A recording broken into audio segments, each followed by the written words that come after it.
Hi guys! Welcome to another episode of My Life here in Qatar, and for today's video, pupunta kami sa Lusail Marina para sana bisitahin ang kaibigan ni Shane sa Medium Cafe since in-invite kami dito mag-coffee dahil paalis na nga din siya. At ang pagpunta namin doon, blockbuster ang pila, mga lokal pa naman.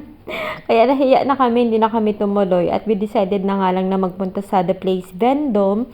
Isa ito sa pinakamagandang mall dito sa Qatar and a little bit expensive. At ito na nga makikita nyo, ang ceiling pang sosyalan. Actually, biglaan lang din yung paglabas namin yan. Kagagaling lang din namin sa bakasyon ni Kuya. Since sabi naman is kape-kape lang, so we decided to go. Sumama ako. At sakto, meron silang fountain show dito sa Vendome. Ganda!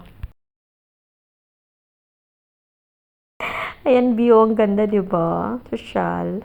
Ayun, bandang huli, napa-Starbucks na lang kami. Hindi na kami nakapag-medium cafe. Tatry sana namin yung Kiss the Hippo. Originated from London. Pero, in the end, napa-shopping na lang din kami at napa-Starbucks.